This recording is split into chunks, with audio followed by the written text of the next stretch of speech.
Oh, We're live! There was a bell! Okay, we are on the air, and this is woohoo. Shamina Kangaldi. Did I say it Hello. right? Yes. And Shamina is an artist from the San Francisco Bay Area, and she is joining us tonight to talk about songwriting because that is what we love. My name is Jessica Lindsay. I'm from MelodyWed, Yeah. and I just love songwriting, so I'm excited to talk to Shamina about her art and her music. So, welcome, Shamina. Thank you. Okay, so if you are joining us live, we have some options for you to kind of be interactive with us. So we have questions on the right. So if you look at the right side of the screen, there should be a list of questions which you can vote up if you want Shamina to particularly answer that question. There are some really good ones in here. I'm excited about answering these. Um, so Shamina, is there anything that you, want to say to start us out? Like, how are you feeling about this chat? I'm excited, a little nervous. Yeah, that's normal. We're live, so I'm nervous too because it's like you can't do anything wrong, or it's just going to be like living in YouTube history for the Oh my length of time, gosh. and that's basically what you deal with all the time as a YouTube artist as well. But it's not live. Okay, so let's get started by answering some of these questions to the right. Um, And then we'll kind of go into a little bit of a song analysis with 4 different songs. We're going to talk about St. George, Unum, Winter and Spring, and Bottom of the Bottle, which is a new song that was not on the original EP. So I'm excited to talk to you about those Yeah, in the second half of our conversation. So cool. let's start with a fun one. What's your favorite sandwich jam? Sandwich jam? So this was a setup question because we know of your love for a certain spread. Tell us about this. What do you? You didn't bring it. You brought I have a it. spoon too. You have a spoon. That's I perfect. can't use the nerves. Do you mix it with anything? Is it just the Nutella? I mean, typically it's just the Nutella. Sometimes I'll slice up little bananas, Sure. put it on the bread. Really anything. I'm all about it. That sounds delightful. All throughout, It is it basically got me delightful. through college. Basically, Nutella and peanut butter got me through college. That's just how that works.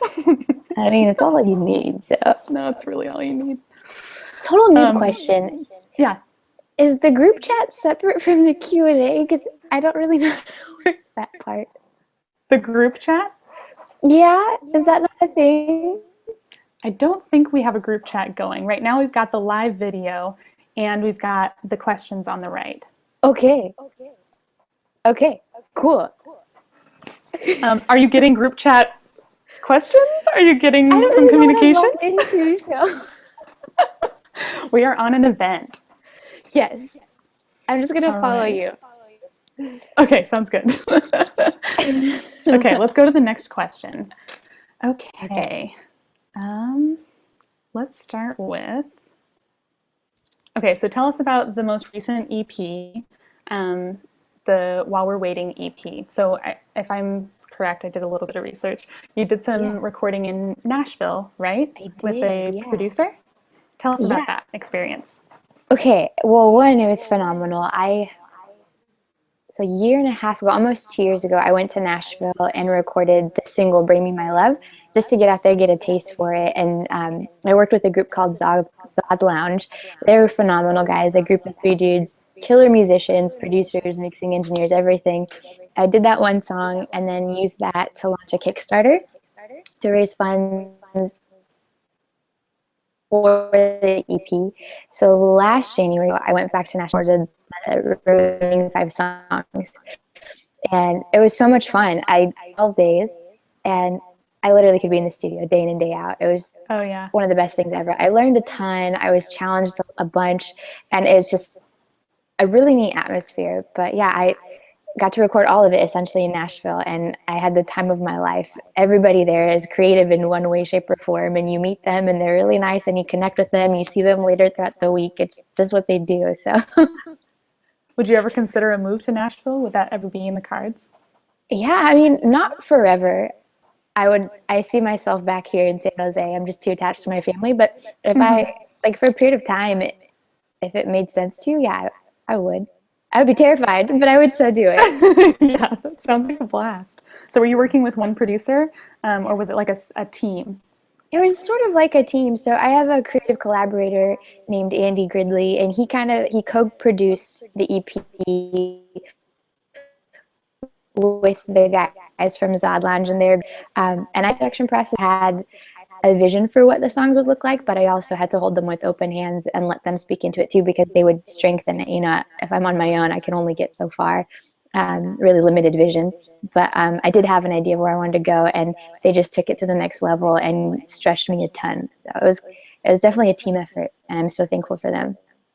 There's something about collaboration that takes things to the next level. What's an example of a way that team kind of contributed to the EP? Yeah. I mean, at first, I've always written by myself. I've started and finished songs on my own for the most part. So the idea of collaboration was pretty new and slightly terrifying, because you're either too married to an idea to accept what somebody else says or not take it personally. Like you can't not. You're like, why don't you like my idea? I'm not good enough. Ridiculous. Right. Decisions are just too emotional. But Yes, we are. like one example I can think of off the top of my head was "Bring Me My Love." So Andy and I co-wrote that song together a couple years ago for a TV film listing that we had seen, Mm-hmm. and I had written, like, let's say song A. We took that and it morphed into "Bring Me My Love." Yeah. It was geared more specifically toward the listing, and then when we went to Nashville, Gridley and the Zob Lounge guys were saying, it's a good song, but it's missing something. It needs a bridge. And so they just kept putting a negative way, like butt touching me and saying, like, hey, like, think about a bridge. Just keep messing through chord progressions and like what you actually want to communicate in this bridge. And there's a lot of tension in the bridge while the rest of it is really bubbly and fun. So that was really cool, because I could have done one of two things and said, no, I want it just the way it is. I didn't have time to really give in to my fears of feeling like, oh, are they going to judge whatever I write on the spot? Because it's totally different, like writing something and presenting it It to someone is. in the moment versus having had time to sit with it. But it was one of those things where you're like, hey, fear, come alongside me as I figure this out. And I think the strongest version of the song came out of that because of that collaboration. It's incredible. So kind of the tension created something more beautiful than could have been from the comfort Yeah, of where you were before. totally. That's interesting. Yeah, And isn't that just like life, where, the hard things bring out the most beautiful things sometimes, because of the restoration totally. aspect, the redemption. So Yeah, that's really neat to hear that it applies to songwriting too. yeah, for sure. So the next question we have is, do you typically write lyrics, melodies, or chord progressions first? Kind of bouncing off that idea of figuring out chord progressions for the bridge that you were talking about earlier. Yeah, I do them all at the same time. Typically, so I have a little like 6 hour window that I usually work in between 9 p.m. anywhere and getting half school. I was only a little window of time, and same with music. I keep track of all my songs and I write the time, and it's anywhere between 9 p.m. and 3 a.m. Uh, Whoa! I'm a night owl. It's when I get my stuff done. But it all happens at once. Like there'll be words or lines or themes that will pop up in my head, and I'll just write them down and save them for a later time. And eventually they come out in the form of a song. I can't sit down and be like, I want to write about this. I mean, I think it's a really good discipline, but for my own music, that's not the way it's worked. Um, they all come together. I'll just be messing around or something will pop into my head, and then it just kind of happens really organically. But yeah. So instead of sitting down and saying, I'm going to write a song about this, you kind of gather your ideas as it's going along. Yeah. So And how do you keep track of those? Like, do you do it digitally? Like, do you use your phone and voice memos, or do you write them in a journal? How do you keep track of all your ideas? yeah, I record the audio and voice memo, and I'll write. I have a little moleskin notebook that I write all my lyrics in. So just to backtrack, the discipline of writing daily or X amount of times a week. I do that, but as far as like what comes out, I can't pre-plan what I'm going to write about or say, I'm feeling this emotion, I need to write about this. Like what actually comes out happens on its own, whether it's good or bad. But like I have the discipline of doing it with a regular routine. If that makes any Yeah, it sense. does. Did you have anything else you wanted to say about that kind of recording process? Yeah. So it's super ugly. It's all on my phone. It's a lot Would of you ever fun consider though. sharing that stuff as like B-sides? Sure. Yeah, sure. Why not? I always send it to Wouldn't like, that be fun? it would be, yeah. And it's actually pretty impressive, like the quality that you can capture on your phone if you're in the right setting and So everything works true. out. It's not that bad to listen to. But yeah, it all happens at once and it doesn't go from like the beginning of the song to the end. Sometimes I write the bridge first or like the little outro first, or like the middle, and it all just kind of happens. But it happens. Wow. So it's never like a multi-day thing. It's usually like a one sitting, No. this is a song, this is tonight. Yeah, if I have to write it in more than one sitting, it feels forced for me personally. Like I've Mm, written songs in two sittings, or like I finished, like added a bridge or something like the second day, but and it usually happens pretty quickly. So if I have to spend more than that much time on it, I don't feel like it's natural. I feel like it's too forced. It's not and as that kind honest of, for me. yeah, okay. And that honesty, that kind of authenticity is something that I hear a lot in your music. And so I can tell you that Thanks. it, you know, that it works, that that what you're putting in is coming out. It's reflected in the sound as well. So that's a beautiful thing. From Thanks. you're welcome. From what you said before, as far as like staying disciplined, so you said like you're setting aside time throughout the week to be songwriting. What kind of a Mhm. priority does it have in your schedule? Um, I mean, I have a full-time job, which I absolutely love. And because I work really well at night, it works out perfectly because I can give my evening slash really early morning to songwriting. That's when it comes out. That's so great. So you're just up like all the time. You're just I don't working get during the very, day and yeah, writing at pretty night. bad. That's pretty awesome, though. I mean, it's so beautiful to balance what you love with, you know, balance your passion with the rest of life. You know, you got to make a Yeah. living, right? And hopefully that'll come from music someday. But it's just so cool that you can balance Yeah. both. Be Um, lucky. And you have yeah. to constantly be writing to get the good stuff out because there's a ton of crap you write that shouldn't be heard, but it exists in order to get the gem out of there, you know? That one little gem, hidden gem. Do you have any examples of like crap you've written? Like, are there any silly like lyrics that you can think of right now that are like, oh my Oh gosh, my that was horrible. gosh. Can't believe that came out of Oh, me. I'll try to think of one too, so yeah, I don't just leave you that's a hanging. really That's a hard really hard question. I question. know that it exists, but I feel like I probably like blocked it out of my memory. Yep, it's gone. Do you like cross things out in your journal or like in your voice memos? Do you Yeah. go through and delete stuff or do you just kind of let it happen until a gem comes? Um, oh gosh. I mean, I cross out a ton in my notebook. I've gone back. I go back every once in a while and do like spring cleaning in my voice memos because I don't know if you found this, but I've lost voice memos. I guess because I've recorded too much and I think it runs out of space. So I have to go back and delete it. No, that's the I don't worst. know. I, I know. So I Technology delete can, because of that. Otherwise, I probably wouldn't. right. You just keep going. Technology is such a limiting factor sometimes. It's very frustrating. Yeah. It's a mess. So, this next question, kind of running off of the hard work idea, does songwriting come from divine inspiration or hard work? Um, I'd say both. I think for me personally, I don't feel like the most eloquent speaker, communicator in person most of the time. Hmm. And I talk in circles a lot. So I feel that I'm able to communicate most direct because it's within this straightforward structure, I guess. And Hmm. so if it's something, it's, I don't know, I feel like it's mostly like subconsciously I'm getting stuff out. And Yeah. there's definitely stuff that's just inside of me waiting to come out. And sometimes like I'll be thinking on a topic I've heard or something we've been discussing or something that I've been experiencing and then like kind of let it kind of marinate a little bit and it comes out on its own.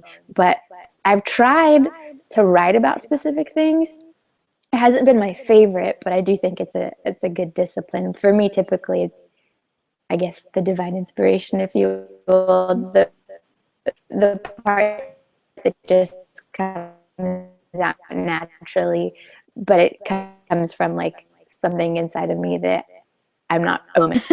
Yeah, definitely. I was, I've been, I'm trained in math. I did my degree in math. And so one of the things that we learned about when we were doing kind of more abstract math problems in school was that sometimes if you walk away from that problem and you go do something that's restful, you take a walk, you're looking at a pond, you're reflecting on some other poem or something, that Mm-hmm. often that's when the inspiration strikes and you realize how to solve that problem. Yeah, Sometimes songwriting is like that, don't you think? It's like this is kind of like a totally. puzzle that we're trying to put together, and our brain needs that Mm-hmm. creative time to kind of download and realize what's some good ideas to kind of put it all together. Yeah, I agree. It definitely, it'll come on its own. You just got to give it a little time to get comfortable and come out of its little shell and share it. So it's all there. It's so cute. It has a little life of its own. I just imagine like a little turtle shell like this, and then just like peeking out. Yeah, right, with leaves. uh, Yeah. uh, and I'm not going to say what I was thinking of next. Okay. Okay. So what's next? Okay. What do I see? What do I see? Okay. Oh, so as I was kind of doing research on your music and your kind of journey as a musician, don't freak out. I was definitely Google stalking you. Oh my gosh. Um, I don't know I what's about to found. come out. I know you know. Is it okay if we talk about it? Your previous EP? Can we I go actually there? don't know what you're about. Okay. Oh, yeah. So, princes and hairdressers came up, and I thought it was the greatest thing I've ever heard. I want to buy all this. I'm going to buy all the songs because I thought it was so great. So, please tell me about that. Your Yeah. first EP. Like, when was that? Where were you at with your music career? Right? So that was probably like 5 years ago that it came out. The Mm-hmm. songs were written well before that.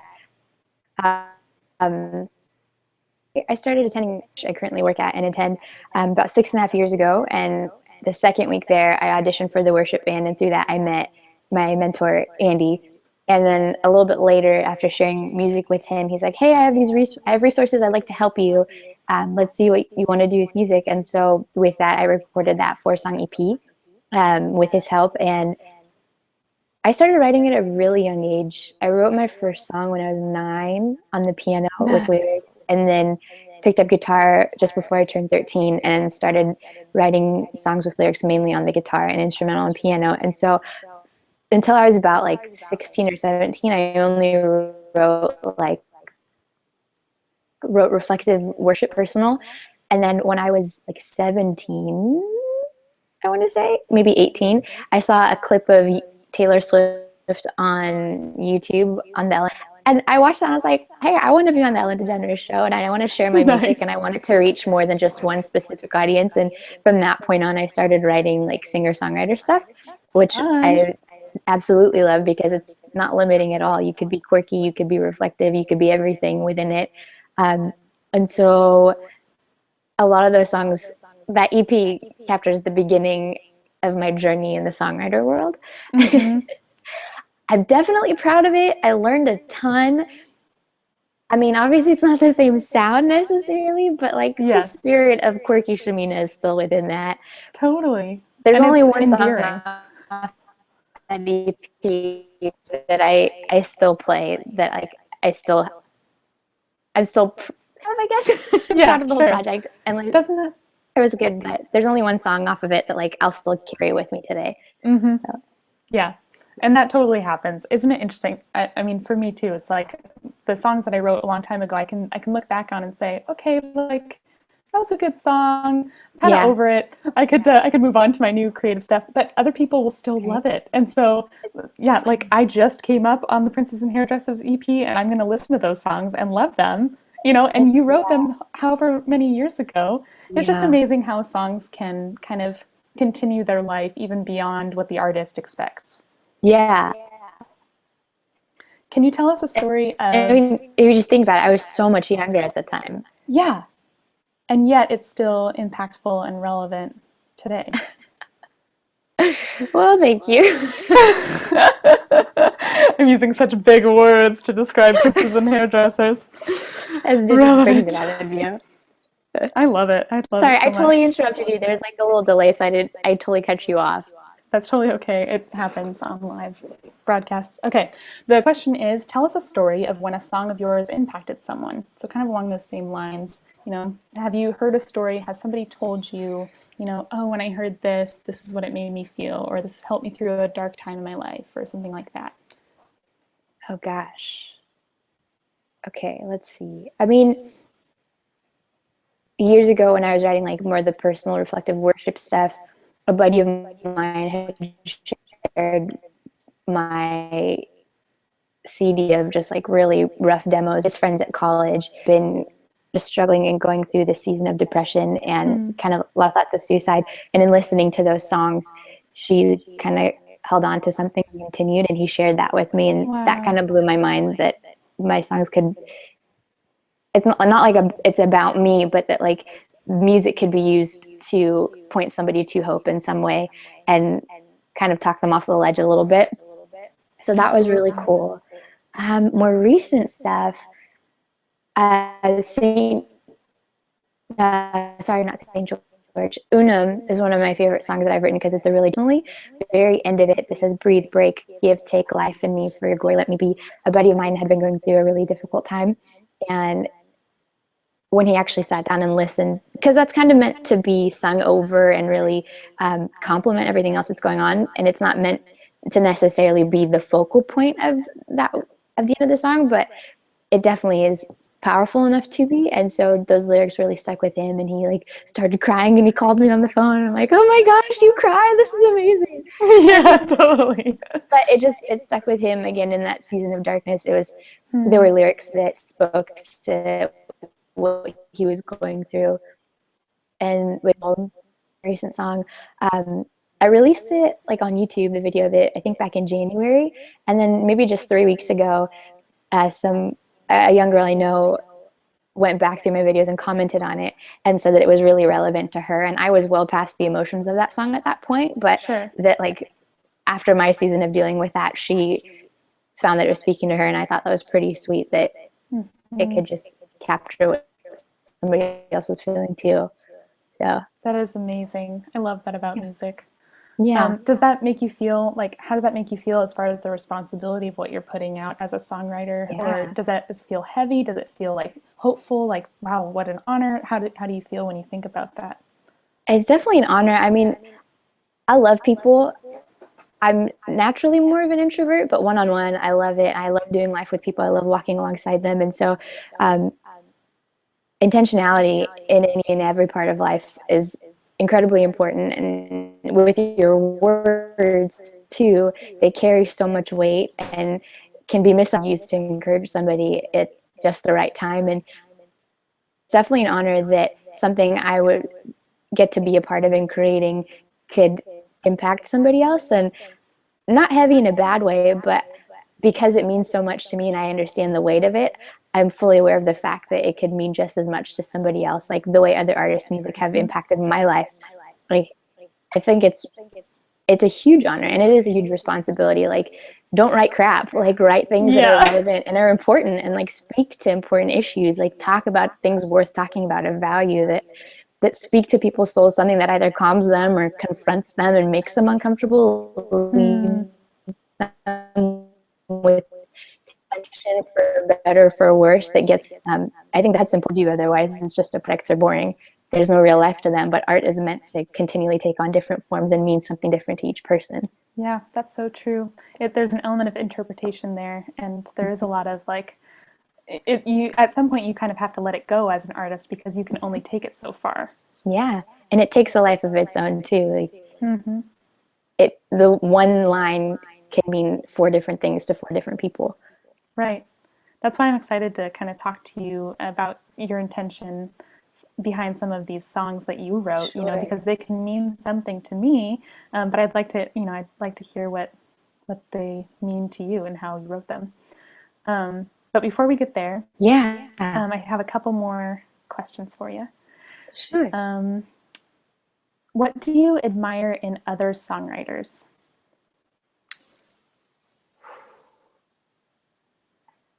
So when you're I feel like I listening, always, yeah.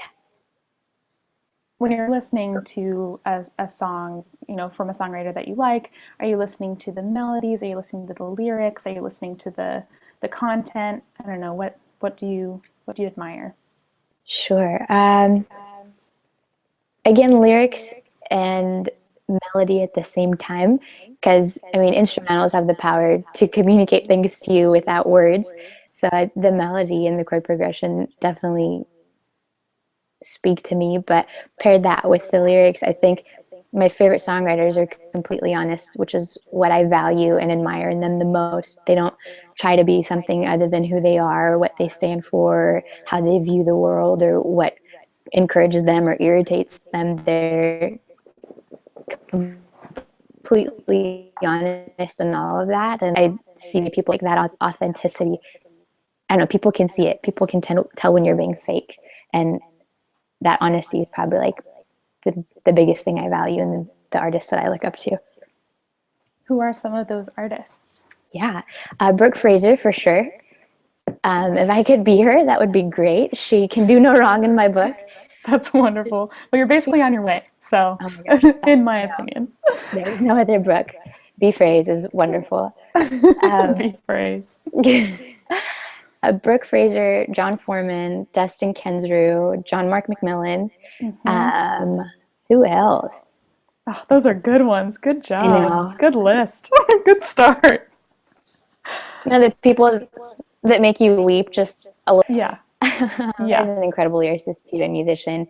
I'm trying to think of not as mainstream, but John Mayer's perfect. Like he's a great example of a very versatile writer. Yeah, I'd say those are my top. Those are And great ones. Gunger too. Gunger is phenomenal. Totally. There's the honest. That's like the epitome of honesty right there. Yeah, Yeah, I agree. Those are all fabulous, yeah. fabulous songwriters. And that doesn't mean that there aren't other great songwriters, but those are the ones that I find myself going back to constantly. Absolutely. Okay, well, I think now is the time to kind of transition into some of the song analysis. So we'll kind of go into a couple of the different songs, and Yeah. I'll kind of ask you some questions and note a couple of things that I saw that I really liked. So let's start with St. George. Okay, so I'm going to play a little snippet for you, the audience who is listening and watching. I'll play a little snippet of the first verse. This song is called St. George, and the lyrics kind of feature a dragon and St. George who comes to save. So, Shamina, is there anything you want to say about the song before we kind of listen to a little bit of it? No, just go for it. Go for it? Okay. It's one of my favorites. Let's do this. Okay, me too. Okay, here we go. So here's the first verse part, just so you can get an idea for the... Walks out the waters, you're in his line of sight. Keeps inching closer, you know where to hide.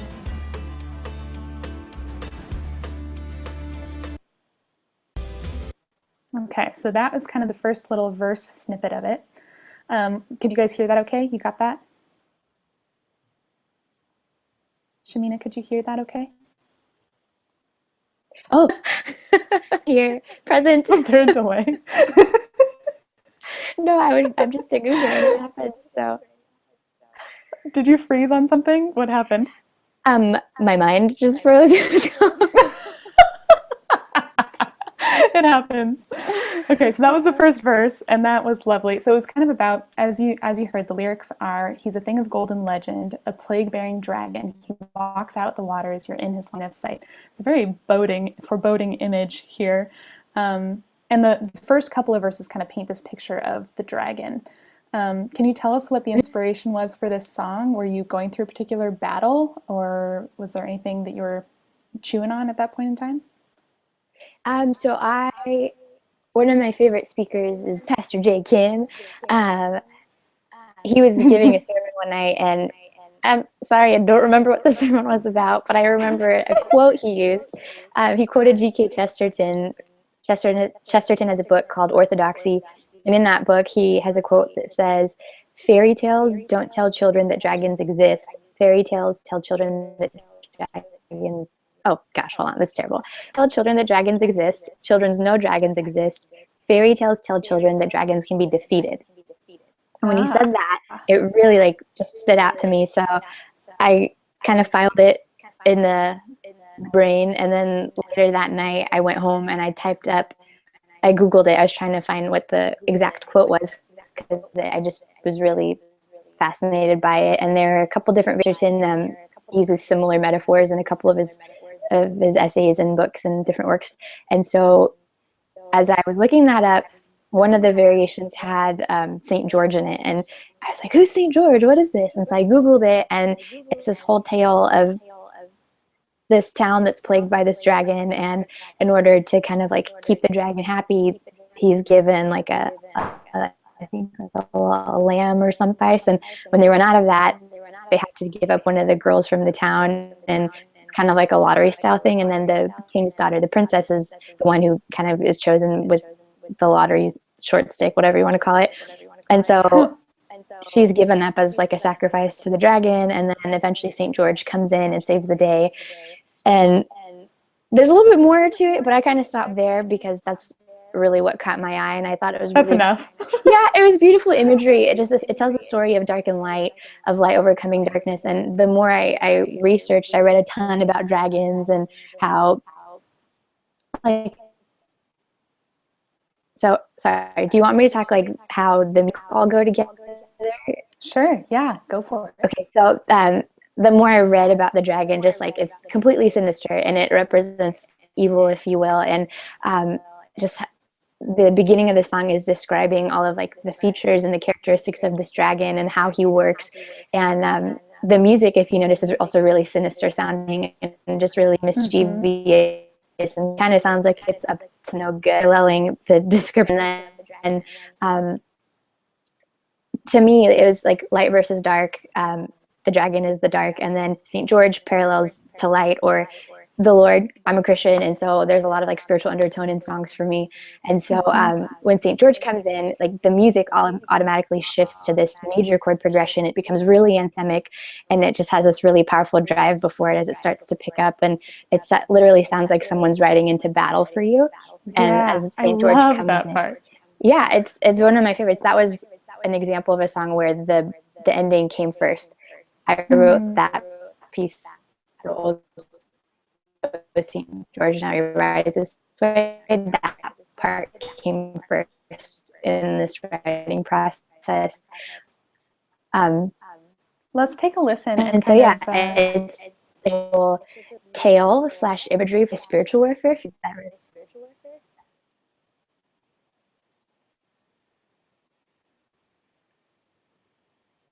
Oh, are you still there? Hello. Oh, we got a little bit of a bump. Sorry, I interrupted you. I'm sorry. Okay. I thought you had paused. No. Continue talking about the spiritual warfare bit. I got that. Oh, I was just saying like that those are things it means to me personally, but it's good overcoming evil, like overcoming darkness, because there's a lot of dark in the world, but there's also hope, and hope and light always overcome. And so it tells that tale, and I think it's really powerful, whether or not you have like a spiritual background or just whatever, like anybody can resonate with it. So yeah, I agree. And because it's so metaphorical, you know, and everyone loves Lord of the Rings, you know, I mean, like the metaphor of a dragon is out there, right? It's like dark and light, and we as humans, we just respond to that story. You know, regardless of faith or religion or anything, you know, we all respond to that reaction of dark versus light. Can I share a little bit of the song? Let's listen to that ending part. Go for it. Okay, so this is kind of the bridge right before the ending chorus, which rings out with that that redemptive sound that Shamina was talking about. So let's listen to the little bit about the kind of the dragon's eyes right before we go into the redemptive chorus. His eyes are red, tell that we're dead. His words are strong, tell us that we're wrong. His word is strong, tell us that we're wrong. And Here it comes.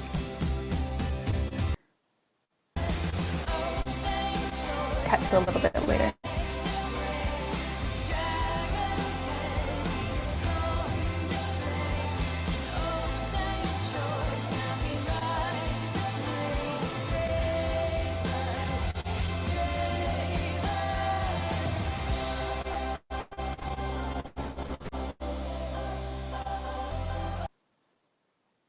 That's just a little snippet, and that is awesome. That song turned out so well. Thank you. That instrumental part is just super strong. Listening to it now, did you have any thoughts or comments on it? I just get really giddy because who doesn't want to be rescued? It's just really cool. Like I love the image. Like I just picture St. George coming in on his horse, like with his sword, and he's like, "I'm gonna get you." And yeah, I'm gonna get you. I just think it's so beautiful. Not like my song is beautiful. I just mean that whole concept. I think it's beautiful. Yeah. Absolutely, I do too. Salvation by St. George. No, it really is gorgeous. Thanks for sharing your music with us. It's a vulnerable thing, and I appreciate you allowing us to listen to it and talk about it. So thanks. Thank you. Okay, let's move on to the next song. So the next song we're going to talk about is called Unum, which is also a really, really sweet and poetic and powerful song. Just to throw a few more adjectives out there. So let's listen again to the first verse and kind of get an idea for how the song is set up, and then we'll move into the chorus. There's a cold outside, like your shoulder.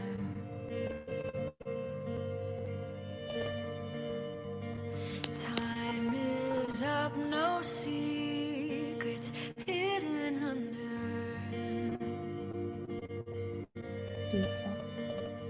You left me cold and blue, you left me without you.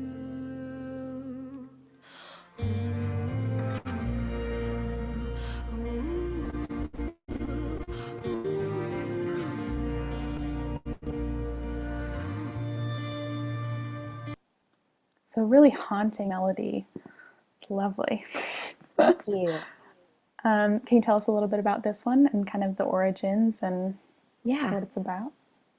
So this I wrote about a dear friend of mine. They just don't know it's about them. So surprise. Awesome. It was just kind of, I have a very dear friend who has had really bad experiences with religion in general, and his outlook is like, I think it has good intentions, but it does more bad than good. And unfortunately, he's had a ton of bad experiences, and it breaks my heart that his experiences are what they are, because he's one of the most phenomenal people I know, and I hate the things that he's like encountered through that. But he and I have been friends for years, and religion has never been like the basis of our friendship, which is totally cool. And we're like the two most unlikely friends, I think. And once I asked him, like, how is it that we're still friends? And he just said, like, we respect each other and our differences, and we still love each other for it. But because of the sensitivity of the topic, I'd always kind of, he knows who I am, what I stand for, everything I'm about. But I don't think I've ever personally shared like my faith journey with him and what the Lord has done in my life. And so I was just afraid. I didn't want to lose a friend knowing that it's a sensitive topic. And I kind of had this fear of like, if I say something, he'll get mad at me and he'll end our friendship. And it's not like a way to be like, oh, you have to believe this or whatever, but just because I've experienced something really cool, and we have a legit friendship, I would love for him to know the goodness that I've experienced, whether or not he chooses it to. I would love for him to know my personal story, and I've just never been brave enough to share that. And this song kind of explores a lot of my fears with that. Like, what if one day he got mad at me for never telling him my personal story? And so the first part explores like him getting mad at me for never sharing with him. And then it goes on to like me being like, okay, if I actually shared with you, would you have listened to me, or would you have shut me out completely? And would I have lost you? You're important to me. Would I have lost you had I said this? And then kind of wondering like, hey, like, what happens when we're gone? Like, what does that question even mean? And like, where are you and I going to be? Like, will we get to be together? Like, what happens when we're done on this earth? Like, is there something more? And what does that look like and mean for us? And then towards the end, it says, breathe, break, give, take life in me. That's kind of essentially like my surrender of like, hey, like, I'm not the one who saves people or changes people's hearts. Like, I'm meant to love them. And if it's kind of like my prayer of like, hey, God, like, I surrender this to you. Like, you're the one who moves in people's hearts. And like, if I'm supposed to share with him, and I don't know, it's just kind of like this whole fear of like, I'm not anyone's savior. Not that I think I am, but like me trying to like compartmentalize a little bit out of fear isn't right either for either person. And oh gosh, I'm like totally stumbling over my words, but it's essentially like my prayer of like, let me let go of this fear. I don't want to have this fear. I just care for my friend. And like, I pray for grace and for peace and understanding and all of that. But like, God, like, I trust you above all else. And so it's just like my internal struggle. And I think it can be used in a lot of different situations. That's what it came out of for me. And Unum, I was trying to be really deep and profound about something totally different for a different song I was writing. And I was trying to remember the Latin term for something, and I thought it was unum, and it was not. When I looked up unum, it is Latin for one or the one. And so unum at the end, like, is being sung over like that prayer, like, hey, God, you're the one. Like, it's not up to me. It's all in your hands. Like, I can only love. And so, yeah, so that's kind of all. I don't know if that made any sense, but it definitely did. So it comes from a scary place for me. So yeah, so it's talking about your friendship with this man who you treasure this friendship, and you're wondering whether or not to kind of share kind of the deepest parts of you, which tends to be your faith, right? And kind of your faith journey, and kind of this hope and the goodness. And he knows that, and it's just more of like a direct, like, hey, dude, like, this is what Jesus did in my life. And I don't think I've ever had the courage to do that. Not that it's like every conversation we have, like, it's not like an overwhelming thing, but I just realized I've never shared that with him. And I just was curious about that. And I was like, man, I actually have legitimate fears. Like, I don't know what would happen. So that's what that came out of. And songwriting totally allows you to process those fears and to process that. And so it's kind of scary that you can like set those in stone for like the rest of sonic time, you know, like that is like now concrete. But yet you brought it back to this kind of worshipful, I'm going to let it go, and I'm going to, you know, release this to my God and let him take care of it. So let's listen to that end part of the song, because I think it's really haunting and lovely. Let's listen. I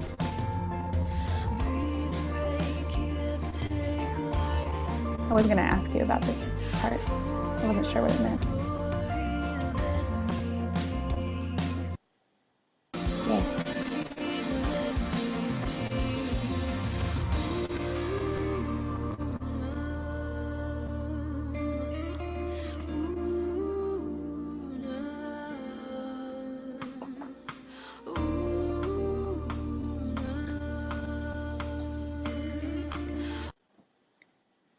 Yeah. Now that I know what that's about, it's so much more powerful to me, because now it has this connection to me. It was powerful before, but it now has its connection to me of this is a personal relationship, and you're giving up control to God. So that's a really cool. Thanks for sharing. Totally. And it's cool because like musically, I love ambience, I love dissonance and all of that. And there's a ton of that. And I'm a sucker for strings, and there's a cello part in there. Right after the first verse that just gets me really good. I love the cello. Totally. But yeah, it's just essentially like exploring fears and things that you really have no control over, and the ability to just hold them with open hands, regardless of what you think may or may not happen. And I don't know, just it's my brain. So yeah, it's beautiful. I think too much. I think through a lot. So that's what makes you a songwriter. Yeah. In that song, you have a really unique chord structure to the song, and it's the same way in St. George, Yeah. where you're doing a couple of verses without a break, with like without a chorus or a bridge piece, which is typical pop structure. Hmm. So you kind of do two, or I think just two verses, and then a bridge, and then the chorus. Then it gets big, and then it gets to the main message of the song. So I'm Yeah. interested, was that purposeful? Do you tend to write that way? Is that a traditional structure for you? I'm just curious about that structure of the song. Yeah. It just happens. Um, I don't like sticking to the conventional formula. I mean, I can, but sometimes I just go with whatever feels right. And sometimes a chorus doesn't make sense. Like for those songs, a chorus didn't make sense that like repeats like A B A B. Yeah, It didn't yeah, fit, and there's just too much to communicate. And I'm like, okay, St. George, I want all of the dragon up here in one, but there's going to be this transition. Like there's the breathing fire burns the skin. There's a bit of like that kind of like redemptive piece of St. George sneaking in a little bit, but then it goes yeah. back to the dragon, and then eventually St. George takes over. And then with this song, um, yeah, same feel. It just travels from like scenario one to scenario two to three, and then Hmm. like the resolution, if you will. Then yeah, Yeah, I found that really interesting, and I haven't seen a ton of songs that way. I definitely operate in more of a pop songwriting realm myself, so I definitely follow that pattern of the A B, yeah, verse chorus, bridge, chorus, yeah, reprise. Like that's definitely my tendency as a writer, and and that's so it's great. really stretching, and well, it's really cool to see you do it differently, because the songs are super powerful, and that's what they needed. That's what that song needed, was Thank that you. buildup. And so it's stretching to me as a songwriter to realize, oh, I need to get out of my box sometimes and think about, maybe what does this song need? And so it's Sure. it's cool how we can kind of support each other as artists, and by just kind of like being inspired by the way that each other does things. Yeah. So I mean, yeah, each song will kind interesting. of tell you like I don't like rules. Like I Mm-hmm. like. I mean, it's funny because I'm a rule follower in general, but when it comes to music, like I break rules all the time. I don't really listen to theory. I My theory with theory is like you're not technically supposed to do it, but if you're doing it on purpose, it's the way you're expressing yourself through the song. And with like pop structure and other song structures, like I think they're beautiful and they have a place. And sometimes like I love leaving breathing room. Like in my day job, I'm a worship leader and I absolutely love it. And I hate it when people restrict you, like, oh no, you only get like so many minutes to do this. I'm like, well, what if in the moment it feels right to do this or add this extra chorus or like just let the band play or like let it breathe? And Yeah. there's like Oh, some that really cool feels so things. good in a set. It really Yeah, does. it just, there's something special that happens when you let the music breathe and just kind of like flow over people, regardless of setting. And within those songs, it's like the person that never stops talking. You're like, give me a chance to just digest everything you're saying and then respond. Like it's not all going to happen at once. And so, as an And introvert, then I you're like not, silence. So, yeah, totally. And then it's not just you, like the people who are talking all the time. Then it's not just you hmm, trying to impose your views, but allowing kind of, you know, allowing something else to talk to people, yeah, right? Allowing themselves to kind of process and do that whole creative synthesis thing we were talking about earlier yeah. too. So I like that you do that in your music. Thank you. All right, let's talk about winter and spring. And then I think that's pretty much all the time we'll have. So we'll talk about winter and spring and then kind of close Sure. out. So winter and spring. Let's start by listening to a little bit of it. I love this song. Oh, it's definitely book phrasery, which I love. Thank you.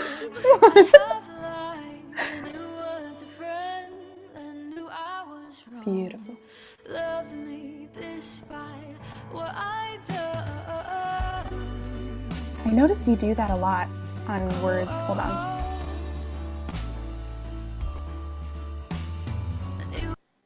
Ah, so pretty. The music on this one is also really, really lovely. Thank you. But I noticed that you do this a lot in your songwriting, in just the few that I've listened to, obviously. But that you put multiple notes on a single syllable. And it's really, I don't know if you've noticed that in your own songwriting, but it's a really unique way to kind of like change up the melody and to like have this lilt to things. So I've noticed that as a pattern. Have you noticed that for yourself No. at all? It's not on purpose. I wasn't. Yeah. Yeah, for example, the da, like that was like 5 different notes and it's gorgeous, but it's that one syllable. And so I noticed that as a pattern. So now you're going to probably see it everywhere and be like, darn you, Jessica, why did you have to bring that up? Awesome.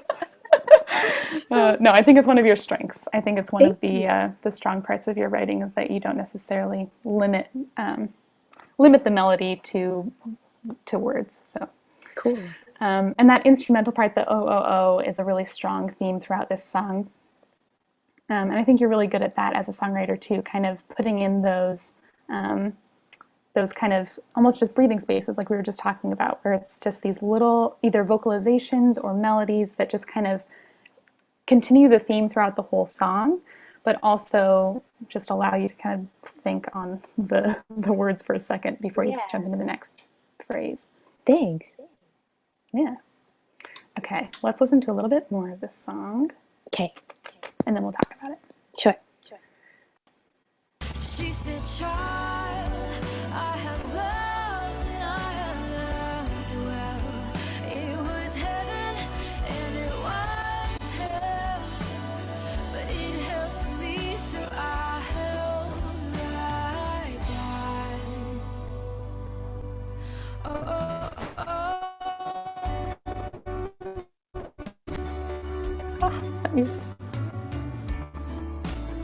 So pretty. Thank you. So tell us about this song. Yeah. So winter and spring, in my head, it paints a picture of an older woman kind of chilling on her bed, telling this younger woman everything that love made her feel. Everything from like it was a thief, it was a king, it was something that gave me wings, something that gave me security, something that like sucked the life out of me, something that caused me extreme hurt and pain, but also restored my hope. And yeah, it's her just kind of imparting wisdom to this young woman. And it's about my parents, essentially. It's about their marriage and just the reality. Like, you know, when you're younger, you look at your parents or just the adult figures in your life and they're pretty invincible. And then you get older and you learn a lot more about their life and like what they've been through. And all of a sudden they're human and their humanity is very apparent to you in lots of situations. And it's essentially about their marriage and just the reality of the roller coaster that they've been on. And so it's just through this old woman talking to this young woman, it kind of just follows that journey, which is just fun. That's beautiful. Yeah, when I was in college, I started realizing that my parents were actually people. Oh, they actually had a life before they had me. Okay, well, we're going to wrap it up a little bit with the song analysis. And I have a couple more questions for you, and then we'll just we'll call it a night. So here's because we promised we would talk about this, can you please tell us about your obsession with boy band solo careers? Oh gosh. I mean, I love pop music. I have a special place in my heart for it, and I was a huge NSYNC fan when they started. I remember watching a concert on Disney Channel, secretly hoping my parents would show up with tickets to the next one. But I don't know. I love pop music. I think people do their job really well. The pop hook gets stuck in your head, and good songwriters are good songwriters. And I've always loved Justin Timberlake. I think it was my freshman year of college, driving to choir rehearsals with my friend. We would always listen to Justified, that album completely. And he's just one of those people that has such credibility. He can do no wrong, and he's explored a ton, but he just does it so well. He's so talented. So magic. Yeah, so magic. He's a musician. And I mean, I love me some boy bands. Who doesn't? But they just little Joe Jonas, little JT. You know, right? So good. No, I think they're great. We have some really good songs, and so I'm unashamed. What's one of your favorites right now? What's one of your favorite boy band solo career songs right now? Solo career song. That's a tough one. So Joe Jonas or Justin Timberlake or any of the others that come to mind. I mean, Justin Timberlake always playing "That Girl" by Justin Timberlake is one of my favorites. Yeah. I would love someone to sing that to me. Future husband, get to work.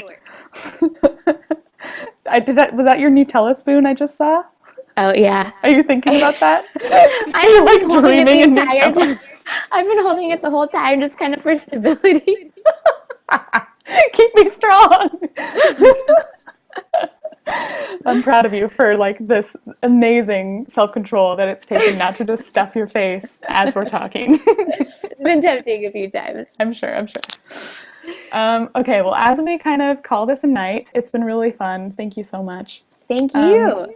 can you tell us and tell the audience how people can buy your music and how they can follow you either on social media or online? What's the best way to kind of follow your musician journey? Yeah, I mean, you can buy my EP while we're waiting on iTunes. It's also available on Spotify to listen, but I get more money via iTunes. Um, yeah, it's online. It's any online digital store. Um, Facebook, Instagram, Twitter, website, which is under construction, all Shamina Music, and I update them constantly. I've been writing a ton, so I'm hoping to have a small project out in the fall. That's the plan. But yeah. That's what actually the next question I was going to ask. What's next for you musically? Yeah, again, writing a ton. I'm really excited to share. I've been having some really cool opportunities and cool conversations with music, and just putting together more of the live show and working on a new set, which is really exciting. But yeah, working on booking some more shows for summer and releasing a project in the fall. Really small, but something to keep you hooked. Yay, that's so exciting. And I'm really stoked because I live in the same area as you, so I'll be able to like hang out at your shows and Hey. be like, I know her. That's awesome. I'm really excited for what's coming up. So are there plans for a full-length album in the future? You're talking about kind of EPs and short little snippets. Do you want to do a full-length one? I do. As far as what I can handle financially on my own, smaller projects are just more doable. But yes, the hope is for a full length. Awesome. And will you put kind of older songs on there? Or will that all be fresh stuff? We'll see. I'm not entirely sure. Okay. Yeah. It's really exciting. Yeah. Well, do you have any closing remarks? Anything that you want to kind of, I don't know, say? I mean, I like you guys. I hope you like me. I hope you like my music. I'd love to get feedback. I really enjoy feedback, especially from people who don't know me. I would love to know what you think. I'd love to know what songs mean to you, if they've had an impact, or if you get to insert your own story into songs, whether it's completely different from the origin of the songs for me. I love hearing that stuff. I love song deconstruction. So awesome. Well, yeah. it has been such a pleasure, Shamina. It's so much fun to talk with you and just to kind of chat about songwriting. And I'm going to, so we're finished with the questions, and I'm going to put a link to all of Shamina's social media and her YouTube channel. There's a YouTube too. Yes, and YouTube too.